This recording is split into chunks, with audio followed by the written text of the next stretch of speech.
Livro do profeta Jeremias, capítulo 6, versículos 16 e o 17 apenas. Jeremias capítulo 6, versículos 16 e 17. Todos acharam? Olha que coisa. Esse barulhinho de folhas é maravilhoso. Eu vim de uma igreja assim, sabe? Eu vim de uma igreja que o pastor, o pregador falava o texto, né? E depois ele falava assim: todos encontraram, é a igreja. Amém. Isso é muito bom.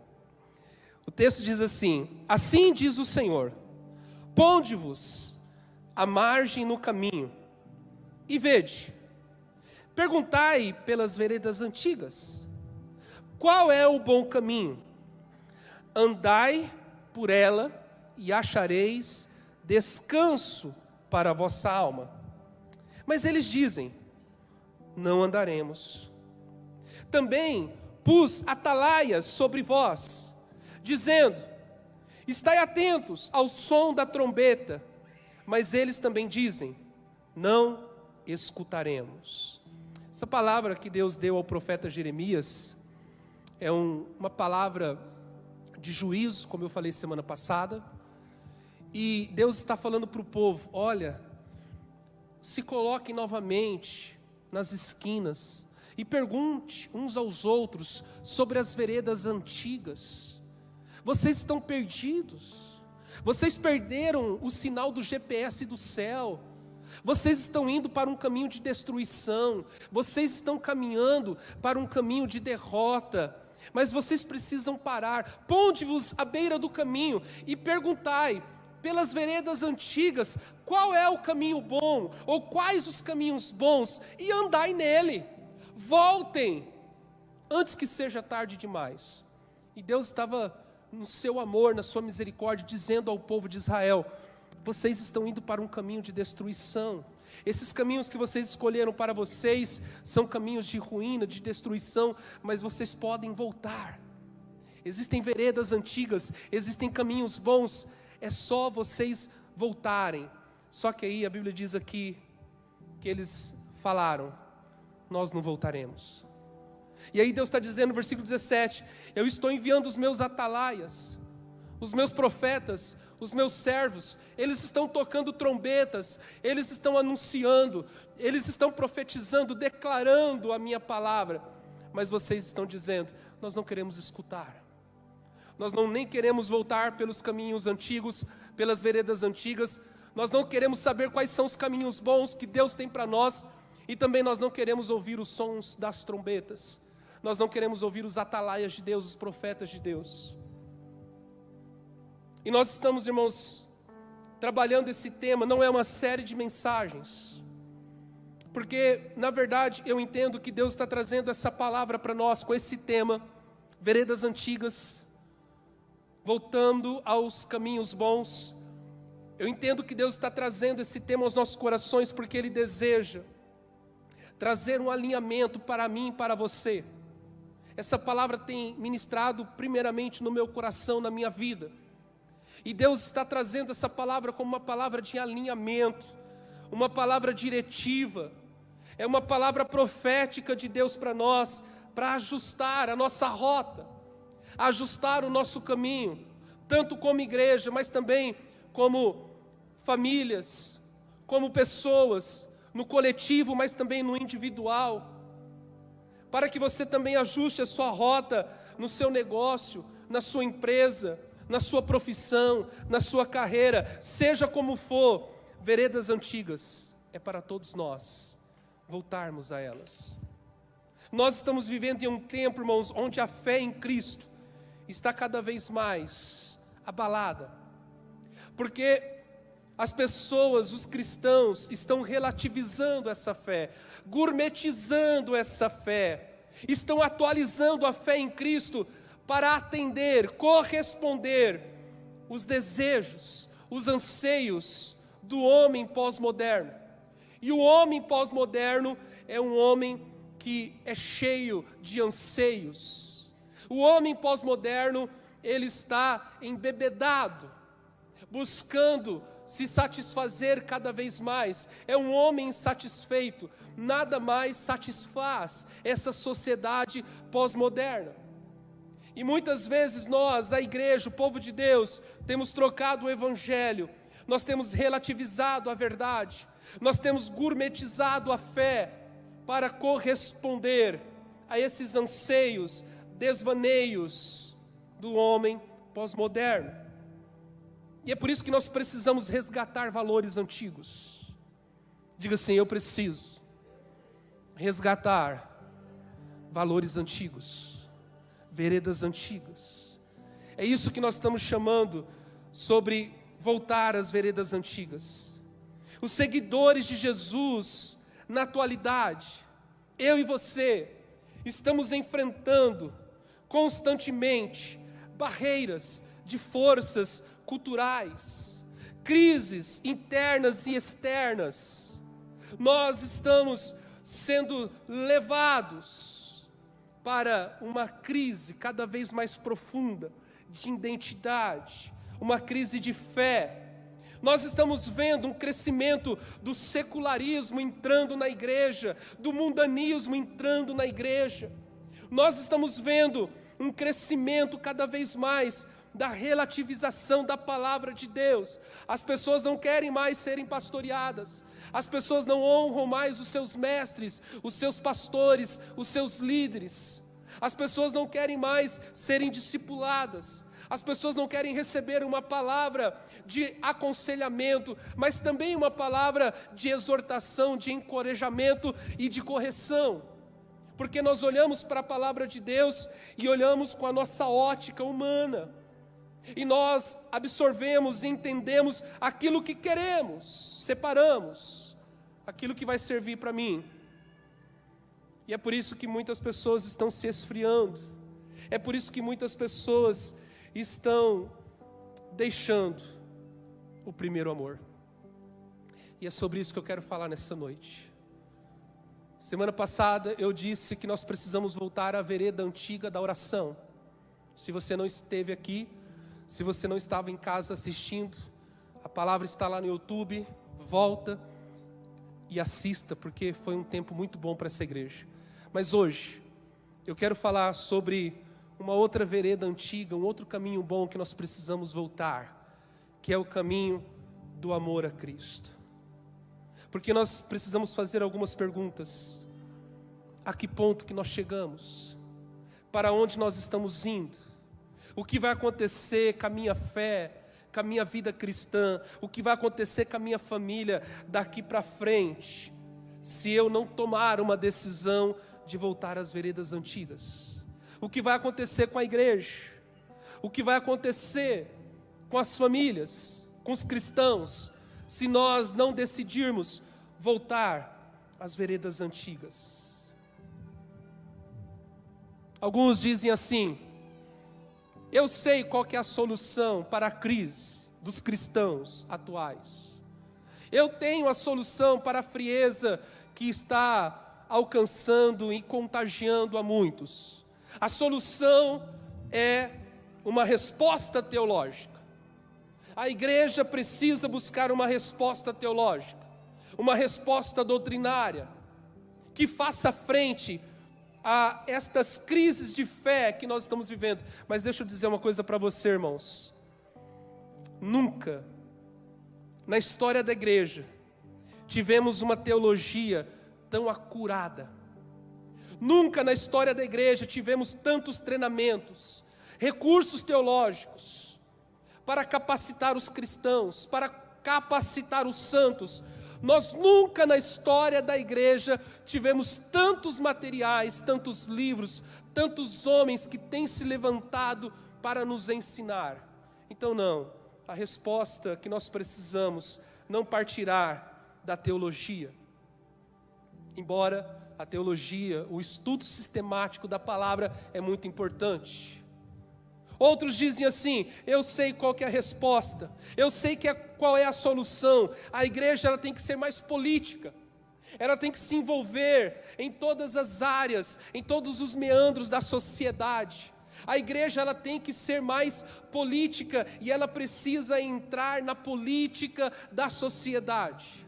Aí então nós começaremos a fazer a diferença. As leis que seriam aprovadas contra a família, contra a igreja, contra a criança, nós como igreja teremos a força de barrá-las.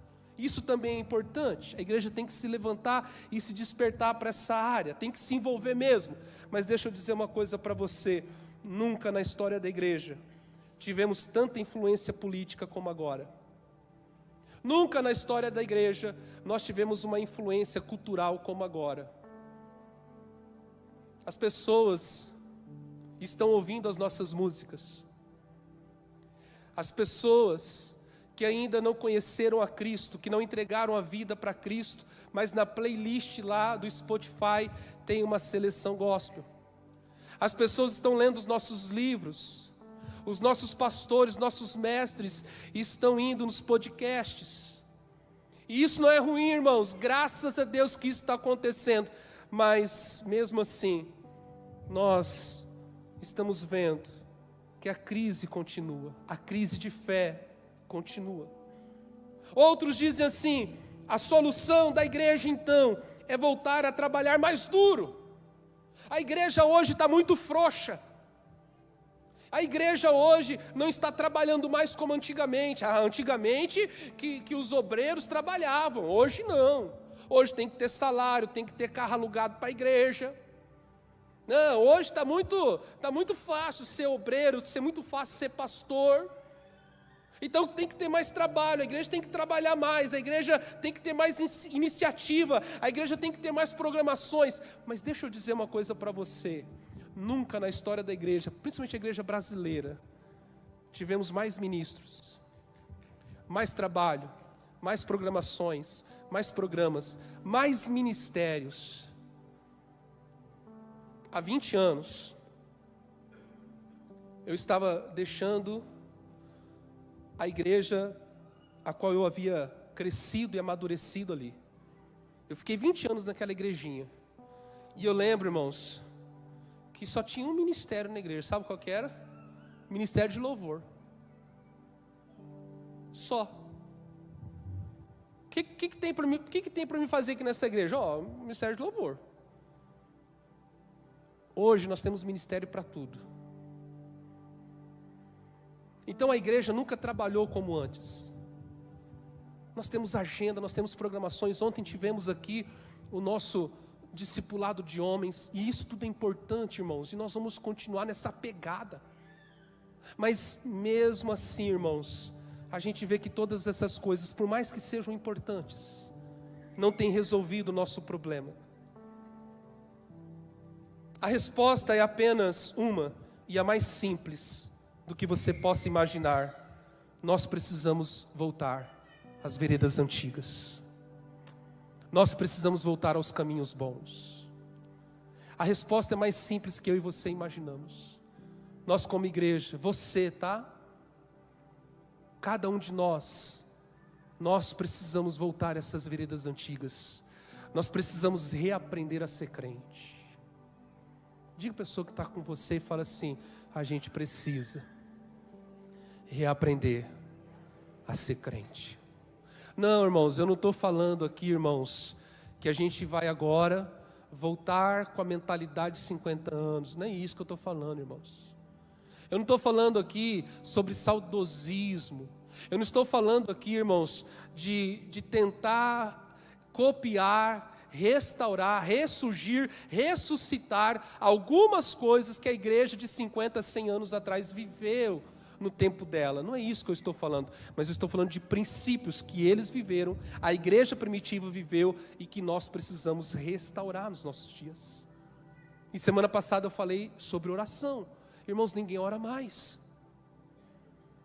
O marido não ora mais pela esposa, a esposa não ora mais pelo marido, os pais não oram mais pelos filhos, os membros da igreja não oram mais pela sua igreja, pelo pastor, pela liderança da igreja. A gente não ora mais, irmãos. Nós estamos vivendo num tempo de grande frieza espiritual. E é uma vereda que nós precisamos retornar, como eu disse aqui semana passada. Nós precisamos voltar a orar. Nós precisamos voltar a clamar, a buscar, a suplicar, porque é impossível fazer a obra de Deus sem Deus. É impossível você ser crente, ser um cristão sem Deus. É impossível você ser um filho de Deus sem Deus. Sem mim nada podeis fazer. E a oração é uma dedicação que nós temos de humilhação, de humildade, de reconhecer que nós precisamos de Deus para tudo. Precisamos de Deus para absolutamente tudo. Você não deveria sair da sua casa de manhã sem antes ter um tempo com Deus. Você não deveria abrir uma empresa, você não deveria ir para a sua empresa, você não deveria abrir uma célula, você não deveria fazer uma célula sem antes ter um tempo de oração. Eu não posso subir nesse altar sem antes ter um tempo com Deus e perguntar: Senhor, qual é a sua mensagem para hoje? Então nós precisamos voltar a essa vereda antiga da oração. Mas isso foi tema de semana passada, irmãos. Hoje eu quero dizer para você que nós precisamos voltar à vereda antiga do amor a Deus. Assim como a oração tem se tornado algo escasso na vida de muitos crentes, na vida de muitos cristãos, hoje nós estamos frios no amor a Deus. E nós precisamos voltar a amar o nosso Deus.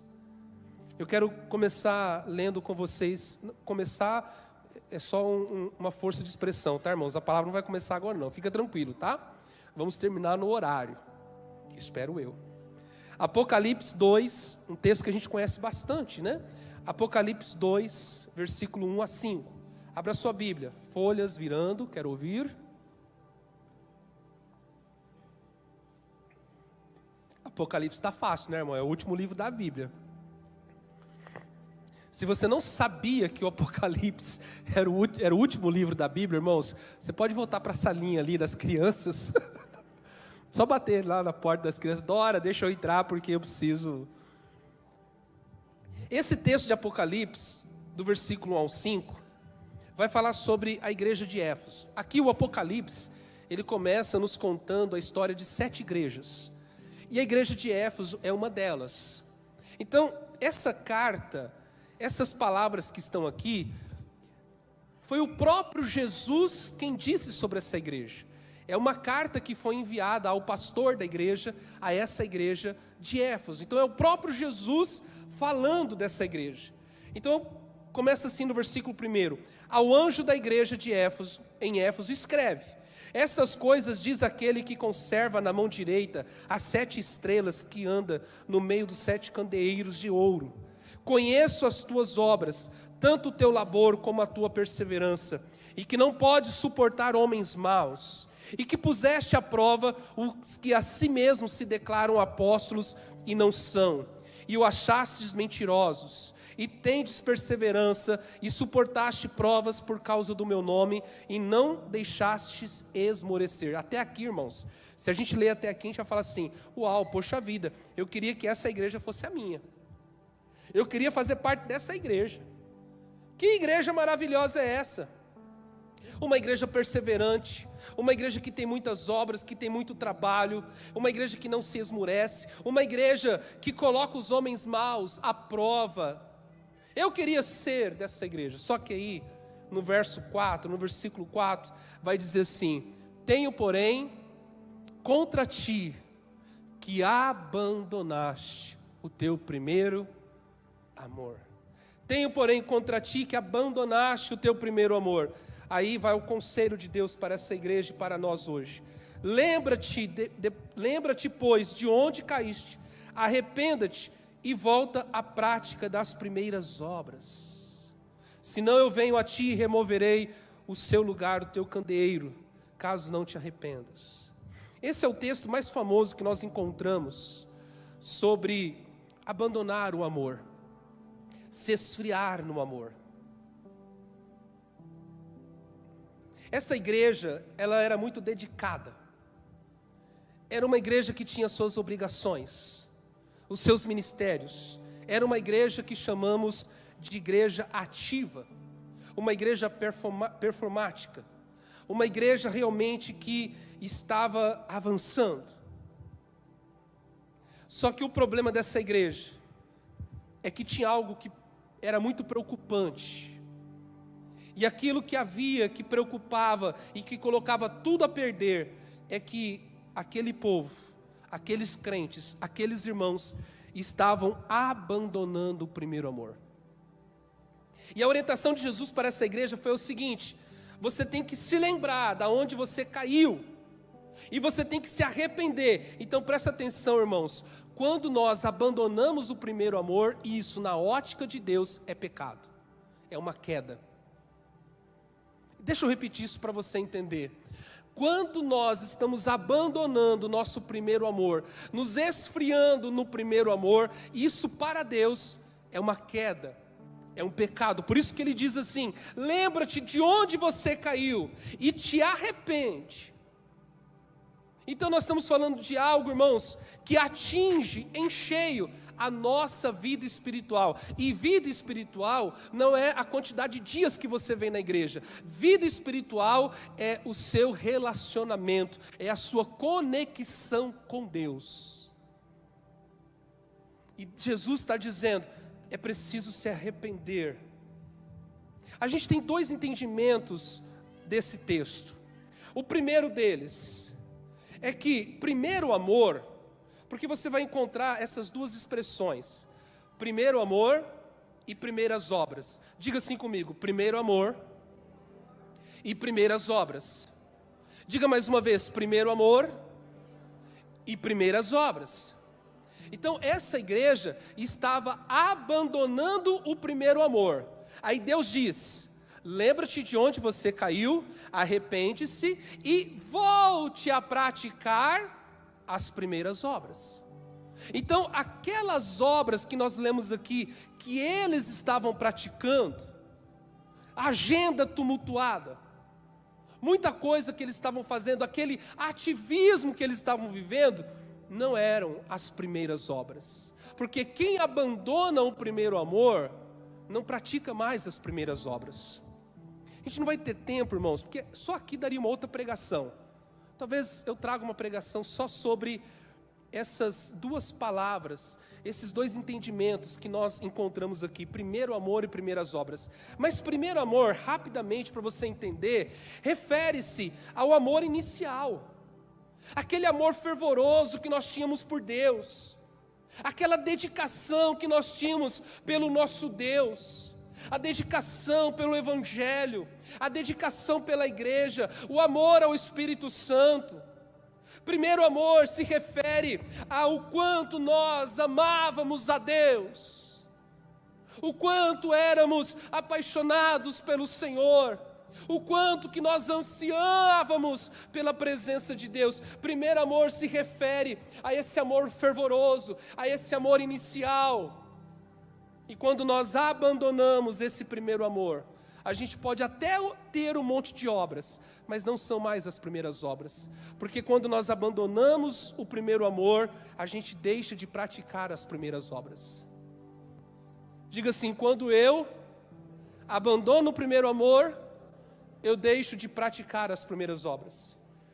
E o que são essas primeiras obras?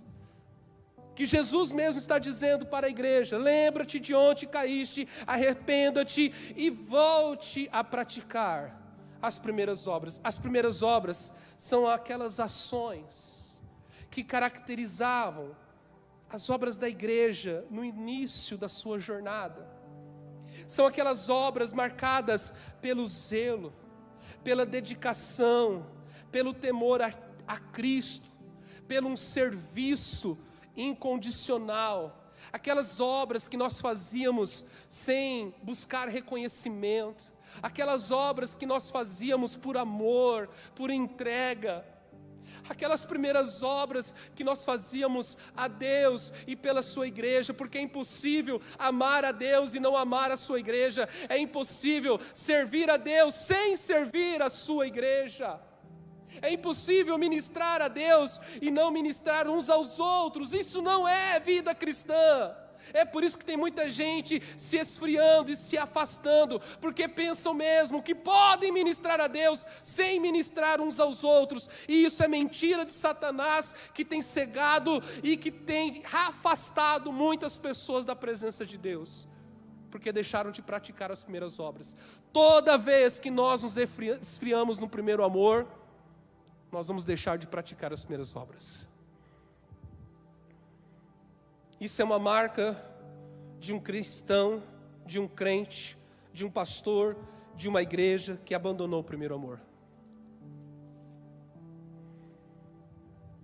Então, quando nós deixamos o primeiro amor, nós também deixamos de praticar as primeiras obras.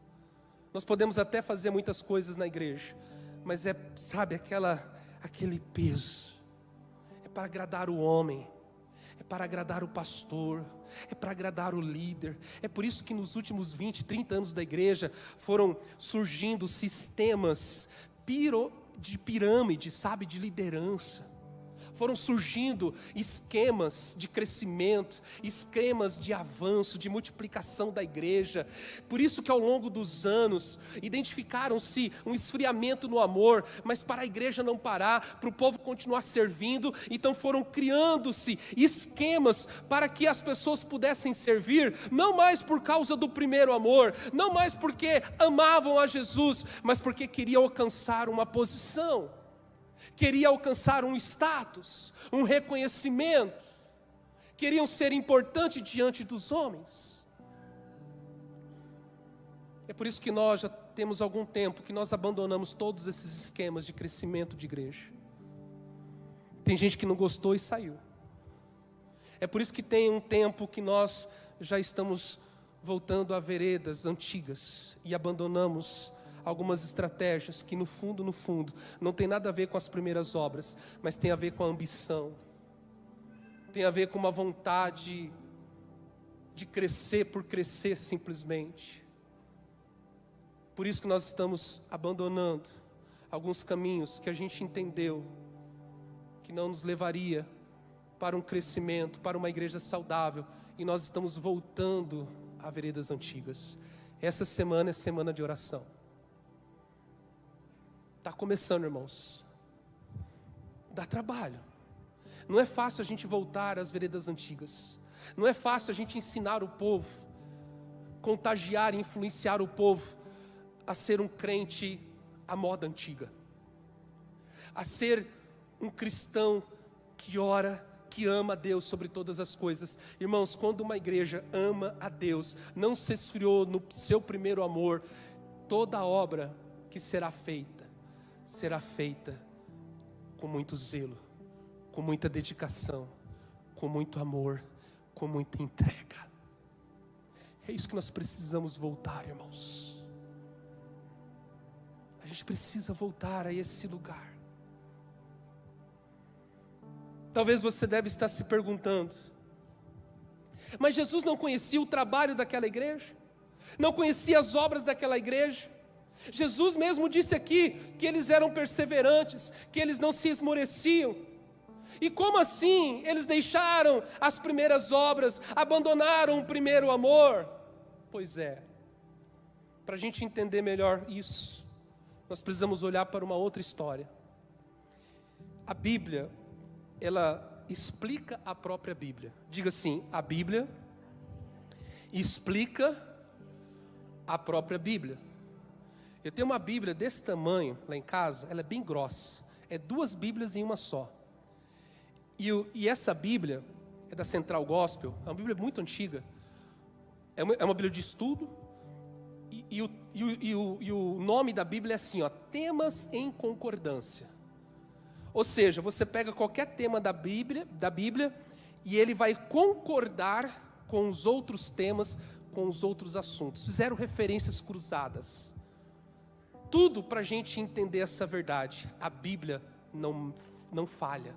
A Bíblia não mente. A Bíblia não tem equívocos. A Bíblia concorda com a própria Bíblia.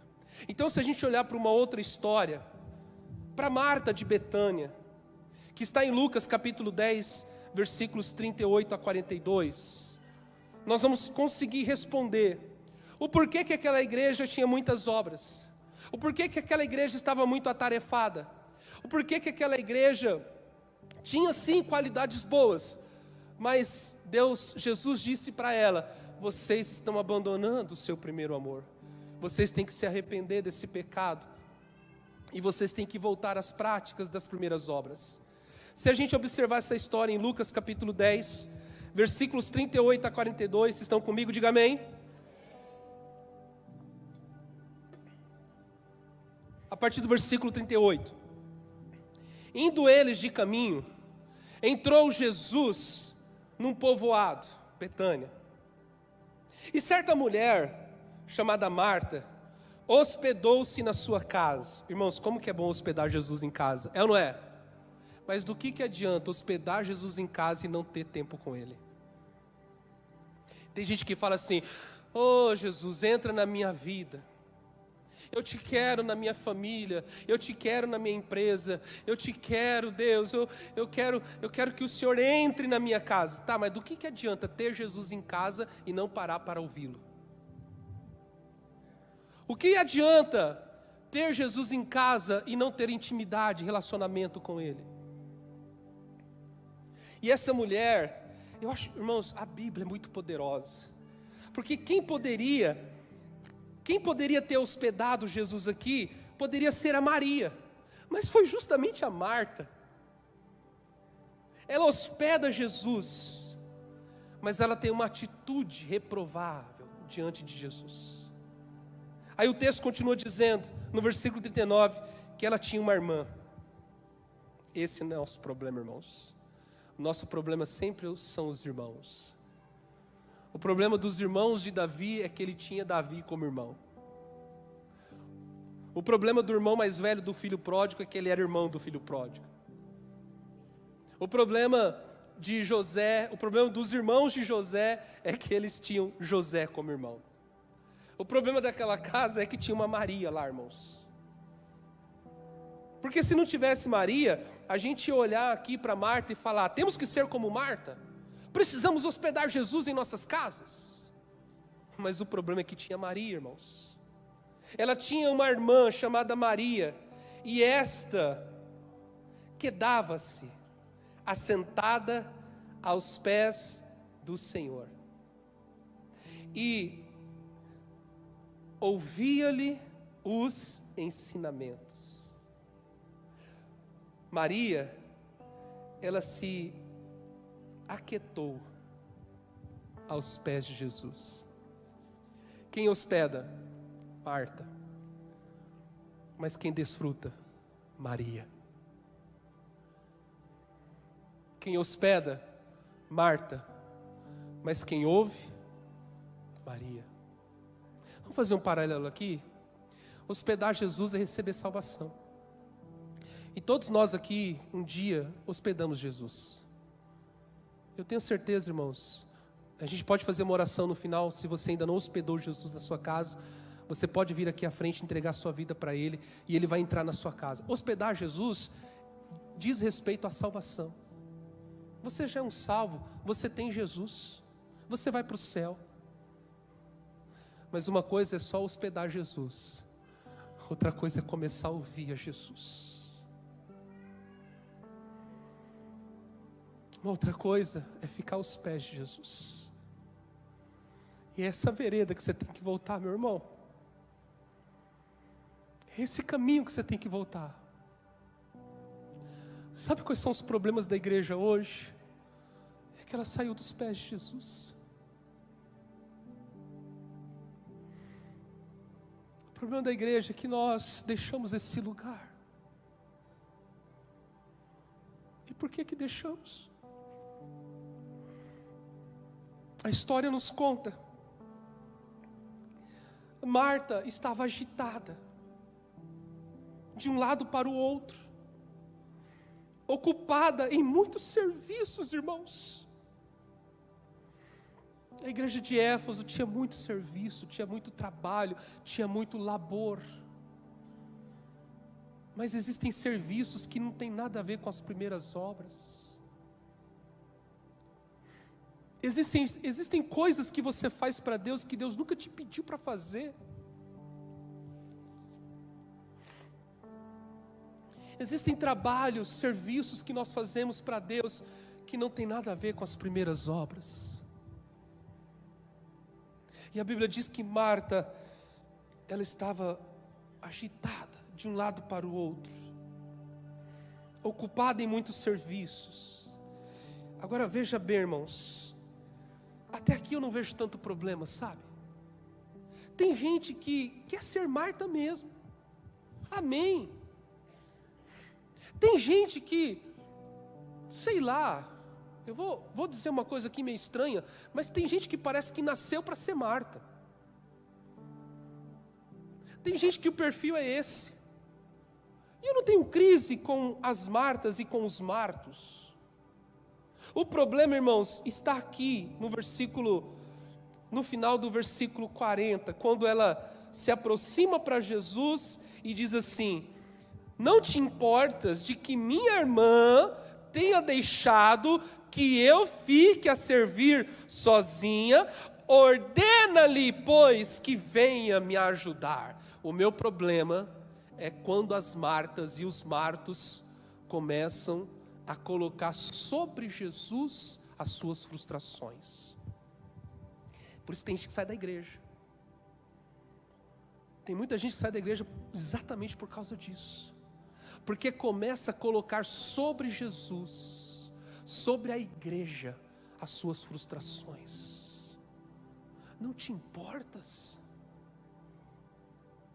que a minha irmã fique aí, aos seus pés, Jesus, e eu aqui sozinha, servindo sozinha, trabalhando sozinha, me desgastando sozinha? Ordena-lhe, pois, que venha me ajudar. Tem muitas pessoas que ficam jogando sobre Jesus, colocando sobre Jesus as suas frustrações. Aí no versículo 41, Jesus respondeu: Marta, Marta, você conhece essa afirmação de Jesus? Andas inquietas e te preocupas com muitas coisas. Somos nós, irmãos. Essa é a nossa geração, a geração das inquietações, das ansiedades, das preocupações. Pastor, mas você não sabe da minha vida, você não sabe dos boletos que eu tenho. Ah, irmãos, dia 15 agora a gente tem um boleto de 18 mil para pagar. 18 mil, irmãos. A gente não pode deixar essas preocupações, essas ansiedades nos tirar da presença de Jesus, irmãos. Eu confesso para você, irmãos, que isso não é fácil. Muitas vezes, irmãos, muitas vezes eu deixei os pés de Jesus e fui ser como Marta. Muitas vezes, como pastor dessa igreja, eu me levantei dos pés de Jesus e falei assim: Jesus, me perdoa, Jesus, mas eu vou ter que me ausentar um pouco aqui, porque se eu não fizer, eu vou ter que ser um pouco como Marta agora, Jesus, porque se eu não começar a fazer, a coisa não vai, a coisa não anda. Oh, irmãos, quantas e quantas vezes eu agi dessa forma? Quantas e quantas vezes a gente sai dos pés de Jesus e fala assim: Jesus, me perdoa, mas esse tempo que eu vou passar aqui orando, buscando, chapando, esse tempo que eu vou ficar aqui, que o pastor diz que eu tenho que todos os dias ter o meu devocional. Não, Jesus, nesse tempo que eu vou passar aqui, muita coisa pode acontecer na minha casa, na minha empresa, então eu não tenho tanto tempo assim, Jesus. Pois é, aí você se torna uma Marta. Aí você se torna um Marto. Aí a gente perde a melhor parte.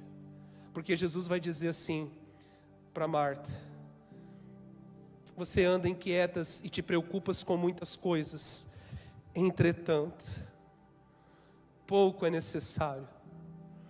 Ou mesmo uma coisa só é necessária. E Maria escolheu a boa parte, e esta não lhe será. Você quer voltar ao primeiro amor, irmãos? Você tem que voltar à melhor parte. Amor é um lugar, e você tem que voltar para ele. tem a ver com sentimento, não tem a ver... Você viu como que a igreja se tornou tão apelativa nos últimos anos? Sentimental. É claro que Deus trabalha com os nossos sentimentos e emoções, mas amor é um lugar. Diga assim: amor é um lugar. Você quer voltar mesmo ao primeiro amor? Então você tem que voltar para esse lugar.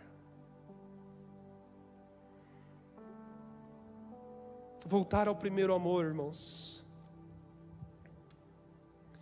é voltar para esse lugar.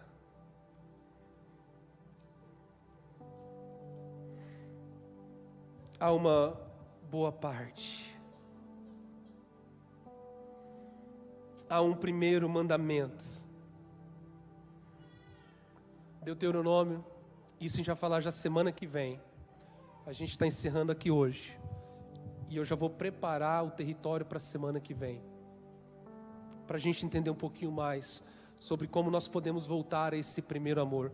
Voltar ao primeiro amor é voltar ao primeiro mandamento. Amarás a Deus sobre todas as coisas, com todo o seu coração, com toda a sua alma, com todas as suas forças. Deuteronômio 6 e Marcos, se eu não me engano, capítulo 12. Voltar ao primeiro amor é voltar a esse lugar, ao primeiro mandamento. Irmãos, existem obras primordiais que você precisa voltar. Jesus está estabelecendo essa verdade nessa história. Por que Marta não enxergava isso, irmãos? Sendo ela mesma quem hospedou Jesus, por que Marta não enxergava isso? Sabe por quê? Porque ela estava ocupada demais, preocupada demais, perturbada demais, presa demais em seus afazeres, e os olhos dela estavam fixos naquilo que outra pessoa estava fazendo. Toda vez que nós tiramos os nossos olhos de Jesus, autor e consumador da nossa fé, e colocamos nossos olhos naquilo que os outros estão fazendo, o nosso amor vai se esfriar. A distração de Marta é a regra da nossa geração. Há tanta distração no meio da igreja. Por que estamos perdendo o primeiro amor? Por que estamos nos esfriando? Porque existem muitas distrações boas, mas que nós não conseguimos administrá-la. A gente começa a fazer alguma coisa e a gente vai se envolvendo com aquilo e a gente não consegue encontrar um equilíbrio. E a gente troca Jesus, e a gente troca o devocional, e a gente troca a palavra, e a gente troca a oração, e a gente troca o ministério, a gente troca tudo por causa de uma sensação. As distrações em nossos ambientes, irmãos, são muitos. As distrações dentro de casa. Eu gosto muito, eu gostava quando a pastora Solange falava assim: não, quando chega o meu tempo de devocional, o meu tempo de oração, não importa. Se tiver porque casa de pastor, né, é aquela coisa, né? Mas se tiver gente em casa, sabe o que eu faço? Eu vou para o banheiro. Ela falando, quantas e quantas vezes eu fiz o meu devocional no banheiro? Por quê? Porque a boa parte, irmãos, o lugar, os pés de Jesus, vai exigir de você renúncia, parar com muitas coisas, muitos afazeres, distrações, preocupações. Há tantas distrações no nosso meio, distrações em casa, distrações até na igreja, ocupações, ansiedades que estão orbitando ao redor de Jesus. Eu quero que você preste atenção. Jesus estava em casa, mas Marta, quando olhava para Jesus, não via Jesus. Marta, quando olhava para Jesus, via as suas preocupações, as suas distrações, as suas ansiedades, orbitando Jesus. Deixa eu dizer uma coisa. Sempre quando Jesus entra na casa, as distrações também entram. Toda vez que você fala assim, eu vou fazer algo para o meu Deus, eu vou consagrar algo ao meu Deus. Toda vez que você fala assim, eu quero Jesus na minha vida, eu quero Jesus na minha casa, toda vez, irmãos, que você hospeda Jesus, as distrações vêm junto. E eu já estou pastoreando essa igreja há 8 anos, sirvo a Deus desde o meu berço, e parece que só agora que eu estou entendendo isso. Que toda vez que Jesus está em casa, as distrações vêm, e é por isso que muitas vezes a gente perde a presença dEle. Aí a gente tem que recomeçar tudo de novo, para a gente aprender a lição. E essas preocupações, essas ansiedades, elas vão gerando um redemoinho, que tudo vai se movendo ao redor de Jesus, incluindo nós mesmos. E o problema que isso gera não importa o quão próximo de Jesus você está, não importa se Jesus se hospedou na sua casa. Jesus estava tão perto de Marta, irmãos. Jesus estava tão próximo de Marta, Ele estava ali, tão acessível. E não importa o quão perto nós podemos estar dEle, nós nunca o encontraremos. Por quê? Porque estamos presos nesse redemoinho dos afazeres, das distrações. E quando deixamos de se encontrar com Ele, nós abandonamos o primeiro amor. Quando a gente deixa de estar com Jesus aos pés dEle, quando a gente deixa de se aquedar aos pés de Jesus, quando a gente deixa de estar com Jesus, não se engane, a cada dia você está perdendo o seu primeiro amor. Tudo que o diabo quer, presta atenção, irmãos, eu não quero ser sensacionalista com essas palavras, mas tudo que o diabo quer é que você fique um dia sem orar. Tudo que o diabo quer é que você fique um dia sem vir para a igreja. Tudo que o diabo quer é que você fique um dia sem ir para a célula. Tudo que o diabo quer é que você falte um dia. É que você deixe de estar nos pés de Jesus apenas um dia. Porque aquele dia, mesmo que você esteja tão próximo de Jesus, tão perto de Jesus, mesmo que você mesmo tenha hospedado Jesus, mesmo assim, isso não vai garantir a você de estar com Ele. É possível que Jesus esteja no nosso meio e você não o encontre. É possível que Jesus esteja tocando a pessoa do seu lado e você não o encontre. Nós precisamos retornar a esse lugar da presença de Deus. Maria fez algo que foi revolucionário. Primeiro, que mulher não podia estar na sala com homens. Naquele tempo isso era impensável. E ela fez algo revolucionário. Ela se recusou a se envolver com os redemoinhos das distrações. Ela escolheu a boa parte. E essa nunca será tirada. Se você deseja voltar ao seu primeiro amor, Daniel, se você deseja voltar ao primeiro amor, você precisa ser e fazer o que Maria fez. Você precisa escolher essa melhor parte, irmãos. Diga mais uma vez: o primeiro amor é um lugar. Diga mais uma vez: o primeiro amor é um lugar que eu e você precisamos voltar. E esse lugar é aos pés de Jesus. Nesse lugar você se conecta com Deus, você se conecta com Jesus, mas ao mesmo tempo você fica cega e cego para as outras coisas. É por isso que muita gente não quer estar lá. Nesse lugar você passa a ouvir o que Jesus está falando. No versículo 39, vai dizer: Maria, sentando-se aos pés de Jesus, ouvia a sua palavra. E isto aqui é tema para o próximo domingo. Nós falaremos sobre a palavra de Deus. Porque foi isso que Maria fez naquele dia. Ouvia a palavra de Deus. Eu gostaria que você ficasse em pé.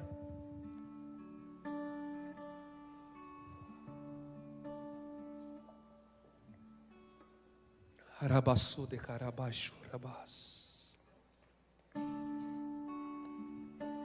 Oh, doce Espírito Santo. Deixa eu dizer uma coisa para você que talvez você ainda não sentiu, você não percebeu. Jesus está na casa. Deixa eu repetir isso para você. Jesus está na casa, irmãos. A Bíblia nos garante, nos afirma que aonde estiverem 2 ou 3 reunidos no nome dEle, Ele estaria presente. Então Jesus Cristo está aqui nesse lugar. Jesus Cristo está na casa. Por isso que este não é mais um culto. Por isso que este não é mais um culto, porque Jesus está aqui. E o convite dele para você nessa noite é: se assente aos meus pés. Eu não vou chamar você aqui à frente. Se você quiser vir, você pode vir, mas vamos fazer um ato profético agora. Não tem problema se você vai bagunçar as cadeiras, depois o pastor Claudinei vai arrumar. E eu ajudo. Mas eu quero fazer um ato profético. Quem quiser sair e fazer esse ato profético aqui na frente, no altar, fique à vontade. Mas sabe o que a gente vai fazer hoje, irmãos? Maria fez algo revolucionário para sua época. Ela decidiu ficar lá na sala junto com os homens. Por isso que Marta ficou tão indignada. E sabe o que ela fez? Ela fez isso aqui, ó.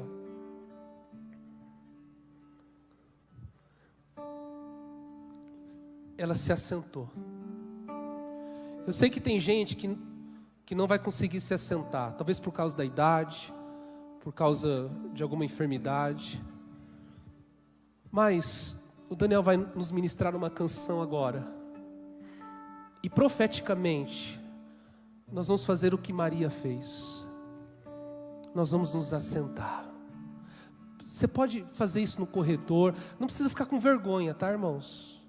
Olha, eu estou sentado aqui, ó. Você está na casa. Nós falamos semana passada que oração é ir ao Pai Nosso. Então Ele é nosso Pai, não precisa ter vergonha dele, irmãos. Se assente aí. Isso, oh, coisa gostosa. Você está sendo como Maria. Precioso Jesus, aos seus pés aqui estou. Você que está em casa, faça isso também.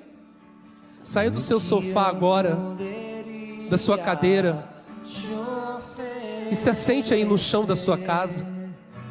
Por tudo que tu és,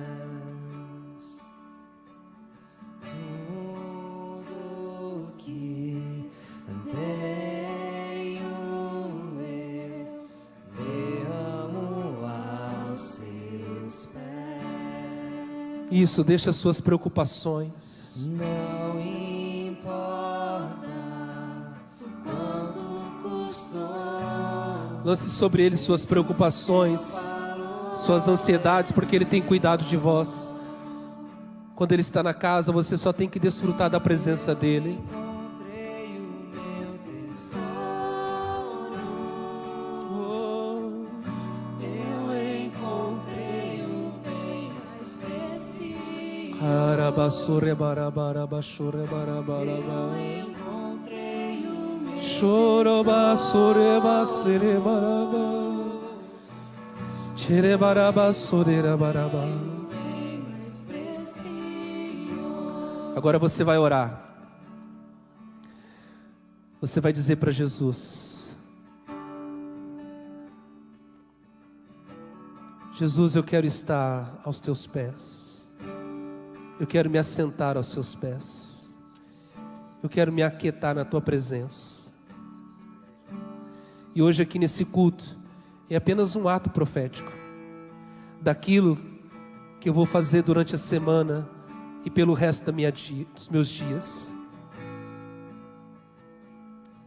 Eu quero me assentar na tua presença, Jesus, porque eu não quero que o meu amor por ti se esfrie com as distrações, as preocupações dessa vida, com os entretenimentos.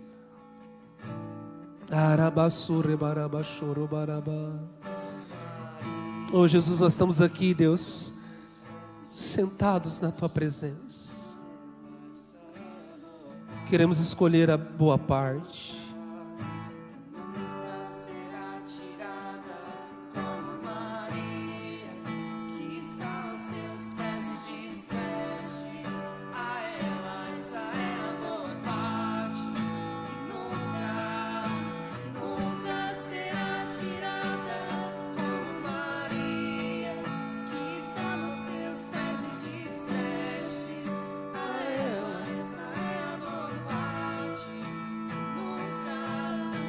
Nunca será tirada. Eu encontrei o meu tesouro. Eu encontrei o bem mais precioso. Eu encontrei o meu tesouro. Eu encontrei o bem mais precioso. Jesus, nós nos arrependemos. Nós vimos em Apocalipse capítulo 2 que nós precisamos nos lembrar de onde caímos, voltar ao primeiro amor, essa vereda antiga, nos arrepender, Deus, e praticar as primeiras obras. Oh Jesus, são tantas as distrações, somos sufocados pelos problemas, as angústias, as preocupações, muitas delas legítimas, mas temos perdido a tua presença, Pai. Nós queremos ser como Maria, queremos nos assentar diante do Senhor. Isso não significa, Deus, que nós seremos irresponsáveis agora com tudo que está ao nosso redor, mas nós queremos entregar tudo a Ti, Deus, e saber que nós podemos confiar e descansar no Senhor, que esta é a boa parte e nunca nos será tirada. Oh Jesus, nessa vida nós perdemos tantas coisas, perdemos saúde, perdemos beleza, perdemos força, perdemos cognição, neurônios, inteligência, e nós confiamos tanto nessas coisas. Nós perdemos bens materiais, porque tudo aqui, a traça, a ferrugem, corrói, consome. Nós perdemos os nossos pais, os nossos avós. Alguns até perdem o seu cônjuge. A jornada da vida, Deus, vai se caracterizando com perdas. Mas aquele que escolhe a boa parte, o Senhor nos garante que isso nunca nos será tirado. Aquilo que nós desenvolvemos aos teus pés, Jesus, nós levaremos para a eternidade. Por que andamos tão ansiosos e preocupados com essa vida? Nós queremos crer na tua palavra quando o Senhor disse que era para olharmos, Deus, para os lírios dos campos, para os pardais, os passarinhos, porque o Senhor tem revestido e o Senhor tem alimentado, e nós como seus filhos, acaso o Senhor nos deixaria sem a vestimenta, sem o alimento? queremos escolher a boa parte nessa noite. Nós queremos entender, Deus, que voltar ao primeiro amor é voltar a um lugar, e esse lugar é o lugar da Tua presença. Aleluias. Glória a Deus. Você pode ficar em pé e dê um aplauso ao Senhor.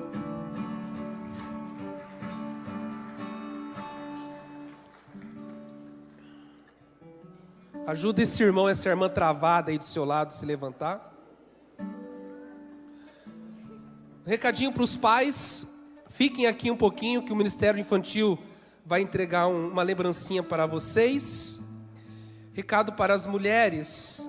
O discipulado é para mulheres adultas e que não faz parte da B-Hope, né? Mesma coisa para os homens.